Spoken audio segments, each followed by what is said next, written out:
Let's go. I wake up to it. E até o seu Cláudio, deixa aqui a pergunta assim, aproveitando que você tocou no ponto da viagem ao Japão, que eu também li bastante sobre isso, eu tenho uma curiosidade. Como foi implementar essa história, nessa palavra bonita, intraempreendedorismo, que hoje em dia todo mundo fala, lá na década de 90, sabe? Como é que foi o desafio de falar disso dentro das empresas? O que eu vi no Japão é uma missão, nós fomos em 40 executivos para lá, e ver aquelas maravilhas que o Deming e o Peter Drucker, da época, que implantaram no Japão no pós-guerra, né? Sobre administração participativa, em que as decisões são horizontais, as decisões vêm do piso de fábrica, de baixo para cima, e quem está mais perto do trabalho é que mais entende dele. E aí, até numa das palestras de um guru japonês, tradução simultânea japonês-português, ele falou assim: erros são tesouros. E eu, na hora, até achei aquilo meio engraçado e pensei, então, acho que estou rico, então. Porque realmente nós aprendemos com os erros, e aprender com os nossos erros é ser inteligente, aprender com os erros dos outros, bom, aí é ser sábio. Aí, na volta do Japão, eu pus um paralelepípedo em cima do acelerador. É por aqui. É administração participativa. E aí peguei uma consultoria, tive sorte, um bom consultor na área de RH, e ele falou assim para mim: Cláudio, põe no papel os valores da empresa. O que você acha que todo mundo possa praticar e seja uma coisa simples, o que você acha certo. E eu acho que estava inspirado naquela tarde, criado na Igreja Católica, fiz os 10 mandamentos.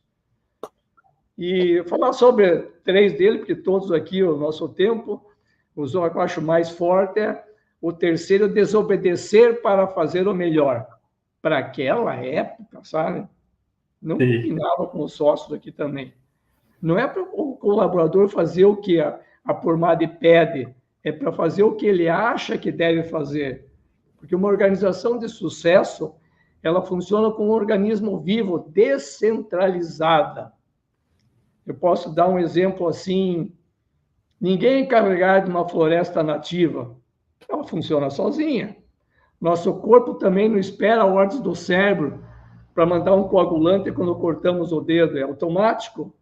Qualquer controle centralizado que existe na natureza só é possível exatamente por conta de redes complexas de controles locais.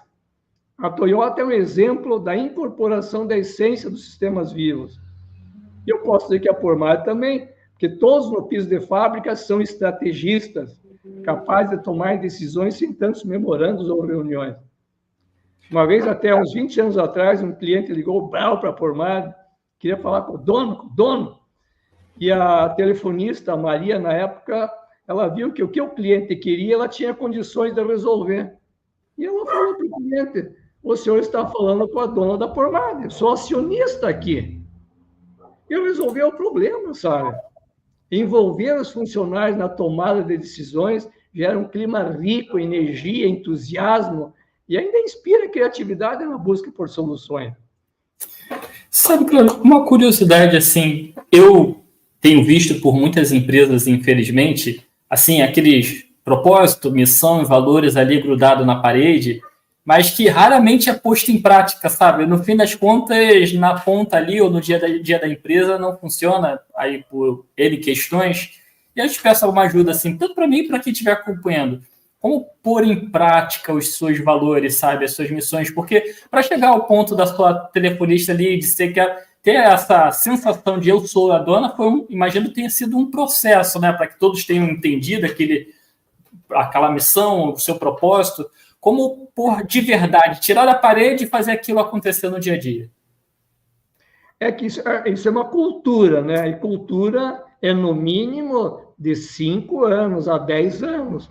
Porque cultura é uma crença coletiva, né? E aí temos também o quarto valor, que é importante ser esses valores.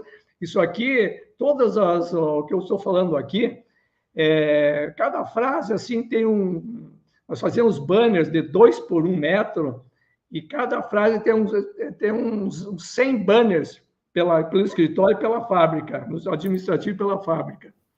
para criar aquela cultura, sabe? O quarto valor, por exemplo, nosso é inovar é errar sem perder as esperanças. Só não erra quem não faz, sabe? É melhor tomar 20 decisões certas e 5 erradas do que apenas 5 certas. O que vale é o saldo. É claro que temos muitos erros que não são de inovações, mas quando mostrados, discutidos e evidenciados, se tornam tesouros, que é o nosso quinto valor. Erros são tesouros quando mostrados, discutidos e evidenciados. E nós temos que ter muito cuidado, que quando alguém erra, dá aquela vontade de... Mas cuidado.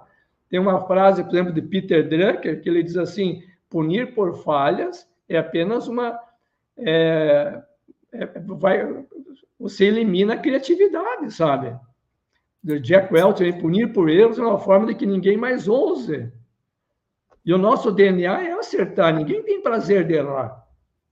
Olha, até vou aproveitar aqui, Cláudio, tem algumas imagens aqui que a gente pôde compartilhar aqui com vocês, de frases aqui, né, imagino pela parte que abriu ali da Formad, aqui tem os 10 mandamentos, inclusive deixo aqui para vocês acompanharem aqui nas redes sociais do Cláudio, tá? Cláudio de Antônio Zini, para vocês acompanharem. Na descrição tem um LinkedIn também, vão acompanhar mais desse conteúdo, inclusive um pouquinho aqui imagino que seja o Parque Fabril, né, Cláudio, da Formad.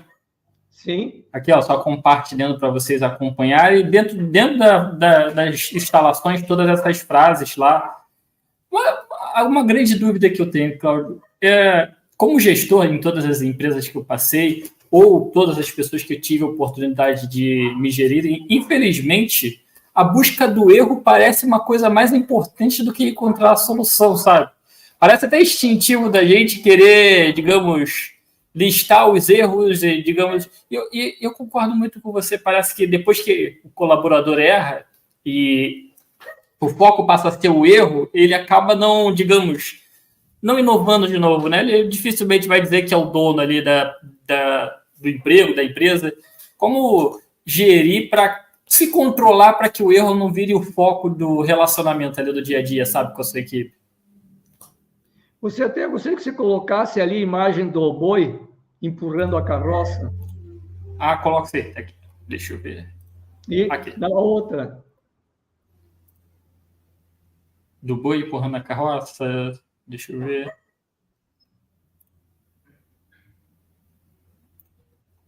Isso, essa aí. Tá. Isso aqui é o seguinte, eu criei essa frase assim, ó, faça mal feito o que precisa ser feito e não faça bem feito o que não precisa ser feito. O importante é fazer o que precisa ser feito. E aí, explicando a figura aqui, isso aqui tem mais de 100 banners desses pela fábrica. O homem das cavernas inventou a roda, daí inventou a carroça, aí tinha o boi pastando, por que não põe o boi para ajudar? E começou empurrando. Aí vem alguém e diz assim, põe o boi puxando, e ainda ri do cara. Mas quem que iniciou, sabe? Digamos lá, vamos voltar 200 anos atrás, e alguém vem dizer assim, mas esse motor a vapor aí, não tem outra coisa que faça força, esse motor, sabe? Comece errado, mas comece, sabe? Isso incentiva as pessoas a começar. Porque nesse mundo que nós estamos vivendo hoje, nesse mundo exponencial, a perfeição não existe mais, sabe? Uma pequena provocação, Cláudio. Como definir o limite, se é que existe, o limite do erro, sabe? Porque a gente está no momento falando sobre liberar o erro, digamos assim, mas como é que define essa régua, sabe? É uma coisa que eu sempre tive uma dificuldade de entender esse limite. Eu entendo e eu concordo, para mim faz muito sentido, sabe? Disponibilizar a possibilidade do erro, não pautar o seu colaborador pelo erro, mas como definir o teto, sabe? Se é que ele existe. Como foi feito para vocês? Não, vamos esclarecer uma coisa aqui. Erro de ética, jamais. Erro de ética é desligamento, erro de ética é punição. Agora, erro no inovar. Tem uma empresa nos Estados Unidos, que eu não me lembro o nome agora, que até todo final do ano, eles premiam os maiores erros que tiveram em inovação. Eu assisti até uma palestra no Fórum Mundial em São Paulo, uns 15 anos atrás, com o Tom Peters, e aí ele contou que estava dando um seminário em Chicago e tinha um empresário, tinha uma empresa de porte médio, e descentralizar a empresa. E aí um colaborador cometeu um prejuízo de $600 mil. Estava se queixando para o Tom Peters. Aí o Tom Peters falou para o empresário: eu, se fosse você, trataria de perder $1 milhão no ano que vem. Aí o Tom Peters olhou para nós na plateia, assim, nós estávamos em 4 mil na sala, na HSM, e disse assim: premie os grandes fracassos e puna os sucessos medíocres, porque em inovação há um fator principal: número de tentativas. Aí ele falou: mas pense, analise, tomem cuidado, mas o sucesso em inovação é número de tentativas. O sucesso só pode ser alcançado por meio de fracassos. Tem uma frase de Thomas Edison que eu cheguei a decorar, que inventou a lâmpada, né? Ele falou assim: eu não fracassei 10 mil vezes, eu eliminei 10 mil vezes e, com sucesso, materiais e combinações que não funcionavam. Entender o porquê de um fracasso é o melhor atalho para o sucesso. E no mundo que nós estamos vivendo hoje, é inovação.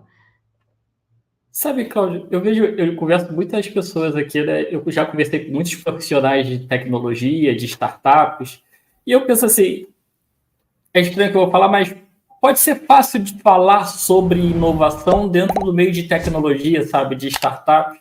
Eu fico me perguntando como é que foi falar de inovação, digamos, num segmento que, em teoria, não é o mais tecnológico do mundo, né? De uma indústria de portas. Como é que foi falar de inovação para, às vezes, pessoas que estavam ali na fábrica ou nas mais diversas áreas que talvez ninguém nunca tenha citado sobre inovação para essas pessoas? Todo o nosso pessoal, outra coisa que nós aqui esbanjamos na área digital. Nós todo ano pegamos 40 a 60 aprendizes. Então, o nosso TI tem forte um TI de empreendedorismo, sabe? Só compartilhando aqui, ó, mais algumas mensagens aqui, ó. Deixa eu ver. A Lídia deixou aqui o Cláudio Zini, grande visionário. O Guilherme Palmieri, que aula, sempre bom ouvir e refletir sobre seus ensinamentos. Quem não erra é porque não faz. Deixar aqui também o Vinícius Gabriel, aqui na Pormad, nós vivemos a cultura da empresa em nosso cotidiano. E aqui mais o Cauê Casaro e a Marileide Bernardo deixando aqui o seu boa noite. Let's go. I wake up to a